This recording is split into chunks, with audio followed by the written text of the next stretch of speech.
তোর দাদা জান হলে এতক্ষণে 10টা মোটর ধরে ছাড়তো, বুঝছ? এই যে তুই বিয়া শাদি করবি, বউ গোসা কইরা চলে গেলে তোর আটকাইতে পারবি না। এখন জলদি মোটর ধর। কি রে রিয়া, তুই এরকম হাসতেছিস কেন? হাসতেছি তোমার কাণ্ড দেখে। সামান্য একটা মোরগ তুমি ধরতে পারতেছো না? ও খুব ইজি মুরগি ধরা, তাই না? ঠিক আছে, এত যখন ইজি পারলে একটা মুরগি ধরে দেখা।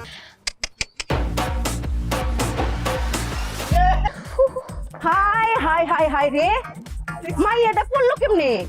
দুঃখ পাইছো? হ্যাঁ একটু। দেখি যাই রে, আস্তে আস্তে রে। মা তুমি এরকম শুকনা জায়গায় আসার খেলে কেমনি? ওই যে মুরগি ধরতে গেছিলাম। আমি ওর মুরগি ধরতে বলছি নাকি? ও নিজে থেকে মুরগি ধরতে গেছে। পারে না আবার ধরতে গেছে। আহা বন্ধ করো তো। আর মুরগি ধরন লাগবো না, মাছ ধরবো, মাছ আজকে মাছ ধরবো দুই ভাই বিলে গিয়া। চল বিলে মাছ ধরতে যাবো দুই ভাই। হ্যাঁ তোর মনে আছে না, এই ছোটকালে বিলে মাছ ধরতাম, বিলের অর্ধেক মাছ আমরা দুই ভাই ধরতাম। তুমি একবার এত বড় একটা মাগুর মাছ ধরছিল, অনেক মোটা ছোটা, সেইটা দেখা আমি সাপ মনে করে অজ্ঞান হয়ে গেছিলাম। কতদিন দুই ভাই মিলে মাছ ধরি না, সেই মাছ রান্না হবে দুই ভাই মিলা মজা করে খাবো। ওনার কি সে বয়স আছে যখন মাছ ধরতে যাবে? শাহানা, মাছ ধরার কোনো বয়স লাগে না, সবাই মাছ ধরতে যাবো, চলো। আমিও তোমাদের সাথে মাছ ধরতে যাবো, আমার মাছ ধরতে খুব ইচ্ছা করতেছে। তুই কি পুরুষ মানুষ নাকি? অদ্ভুত কথা। ও একটা শখ করছে, ও অবশ্যই যাইবো মাছ ধরতে। রিয়া চল, তুই যাবি মাছ ধরতে। দেখুন কে বেশি মাছ ধরে, আমি না তুই। আয় আয় আয় বাবা, আয় আয়। ঠিক হয়ে যাবে মা। আরাম লাগতেছে না একটু? আসলে আর একটু মাথায় দিলাম, ওরে আমার মাথা।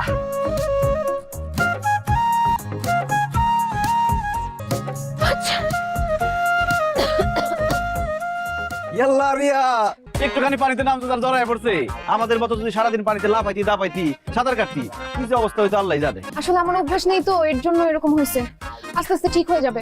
আর আমার কিন্তু জ্বর আসে নাই, আমার শুধু একটু ঠান্ডা লাগে। আচ্ছা সন্ধ্যা ঈদের চাঁদ দেখবি? কই টিভিতে? আরে না, আকাশে। নিজের চোখে আকাশে চাঁদ দেখা আর ওই টেলিভিশনে চাঁদ দেখা, দুইটার মধ্যে আকাশ পাতাল তফাৎ।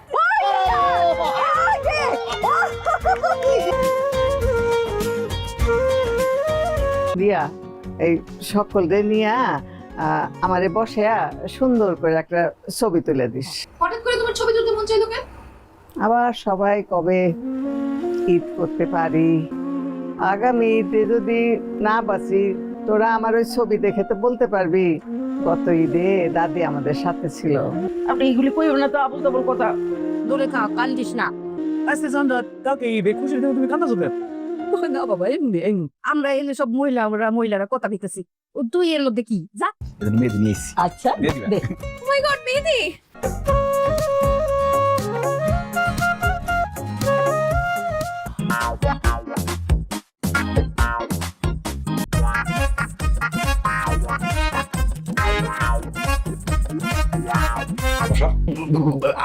আর খাবো না, আর খাবো না, ভুলে গেছি মাফ করে দাও। হ্যাঁ সিগারেট খাওয়া বদ বেশ, বুঝলাম তো, আর কোনোদিন খাবো না।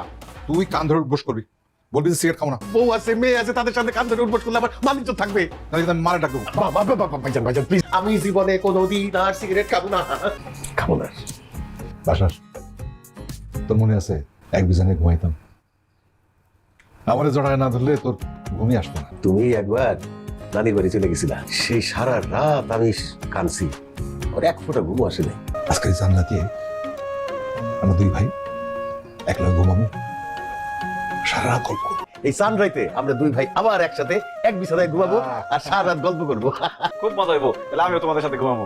কি বলিস না বলিস, কি ব্যাপার, অনেক রাত হলো তো, তুমি এখানে ভাইজান শিমুলের সাথে, তুমি ঘুমাবে না? আমার ভাতিজা আর বড় ভাইয়ের সাথে সারা রাত গল্প করবো। সানরাত বলে একটা কথা আছে না, যাও না।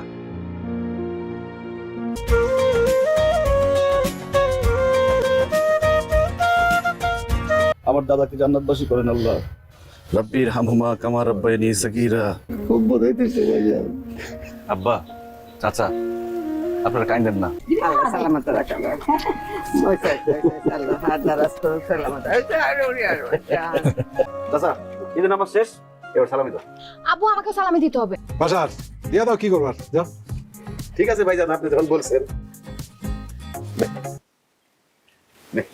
আমার ভাই দিছে, আমি দেবো না। আরে যারটা আলাদা আলাদা।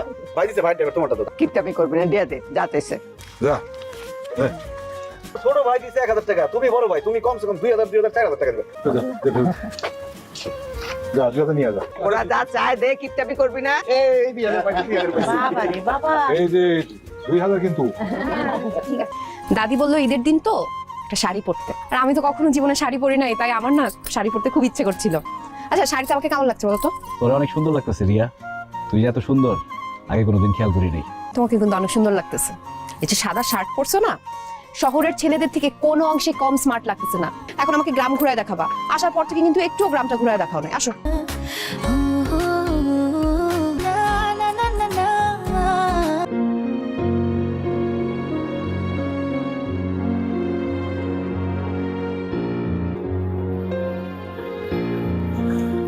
আম্মু, সারাদিন কোথায় ছিলি বল? শিমুল ভাইয়ের সাথে একটু গ্রাম ঘুরে দেখতে গেছিলাম। ওদের সাথে আমাদের যায়? কোথায় ওদের স্ট্যাটাস, কোথায় আমাদের স্ট্যাটাস? একটা অশিক্ষিত গ্রামের আনপাড় ছেলের সাথে তোর এত কিসের মেলামেশা আমি তো বুঝলাম না। এই কারণেই কিন্তু তোর বাবাকে আর তোকে আমি গ্রামে আসতে দিতে চাই না। চাচি আম্মা, আমি আপনার নিজের মায়ের মতো দেখি, আপনি আমার এত ছোট করে কথা বলতেছেন। তোমার বাবা মা তোমাকে এখানে রেখে পড়ালেখা কিচ্ছু শেখায়নি, অশিক্ষিত চাষা বানিয়েছে, আর তুমি আমার মেয়েটাকে সাথে নিয়ে ওকে অশিক্ষিত চাষা বানাতে চাও। আমার আব্বা আমার গ্রামে রাখছে ঠিকই, কিন্তু আমার অশিক্ষিত মূর্খ বানায় রাখে নাই। মা প্লিজ, তুমি শিমুল ভাইকে এভাবে অপমান করো না। এদের মান থাকলে না অপমানিত হবে। ভাবি কি বলতেছেন আপনি? হ্যাঁ স্বামীর সংসার তো 2 বছরও করতে পারো। চাচি আম্মা, শিমুল, ভাবি আপনি রিয়ারে নিয়ে ঘরে যান। ও যেন আমার মেয়ের ধারে কাছে না আসে, ঠিক আছে? চাচি আম্মা, তোমারে আমার এত অপমান করে কথাগুলো কেন? বিশ্বাস করো আমি অনেক কষ্ট পাইছি। কষ্ট পাইস না বাবা, তোর আম্মার এসব কথা কইস না, আর একটা ঝামেলা হয়ে যাবে। রান্না কেমন হয়েছে? খুব ভালো হয়েছে ভাইজান। ছোটবেলায় মায়ের হাতের রান্না যেমন ছিল ওই রকম লাগতেছে খাইতে। আম্মাই তো রাঁধছে।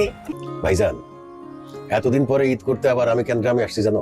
এই বাড়ির সয় সম্পত্তি আমাদের যা আছে তার অর্ধেকের ভাগিদার তো আমি, সেই অর্ধেক বেচে দিতে আসছি। বাড়ির সয় সম্পত্তি বেচবি কেন? আমি ঢাকায় একটা ফ্ল্যাট কিনতেছি 1.5 কোটি টাকা দাম, সেটার জন্য আমার টাকা জোগাড় করতে হবে না? খামাখা এই সয় সম্পত্তি রাখা আমার কি লাভ? এই সম্পত্তি কেনার সামর্থ্য যদি তোমার না থাকে, আমার তো কিছু করার নাই। আমি অন্য পার্টি দেখি। যদি বিক্রি করতে হয় ওই তবে রেখে যাও, ধানি জমি আছে, মাঠের জমি আছে, সেগুলো বিক্রি কর। দুইটা বাড়ি এই সম্পত্তি বিক্রি করিস না, এই বাড়িতে অন্য লোক ঢুকে যাবে। অন্য লোক ঢুকলে তো সংসার সব ধ্বংস হয়ে যাবে। মাঠের জমির দাম কম, বাড়ির জমির দাম বেশি, আর বাড়ি ঘর সহ বিক্রি করলে আরো বেশি দাম পাওয়া যাবে। এখানে কি কোনো বাড়ি ঘর ছিল? কিচ্ছু ছিল না, এটা ছিল একটা বিল। আমি আমার বাপের বাড়ি থেকে টাকাই না আমার স্বামীরে দিছি। আমার স্বামী মজুরি খাটাইয়া দিন রাত নিজে খাইটা কোমরে শাড়ি গইজা জুগালি মহিলার মতো টুকরিতে করে মাটি আইনা পানিতে ফেলাইছে। এই বাড়ি করানোর সময় তুই কই আছিলি? তুই পয়রা ছিলি ঢাকা শহরে। এই বাড়ির টিন কাঠ সব আমগো রক্তে করা। আমার বাপের সম্পত্তির ভাগ আমি বেচুম, আমিও দেখে নেবো। আপনি কেমনে ঠেকান? ওর সব মনসা করতে দাও। খবরদার করতেছি, এই ভিটা মাটির এক অংশ তুই বেচতে পারবি না। বাসার চাচা,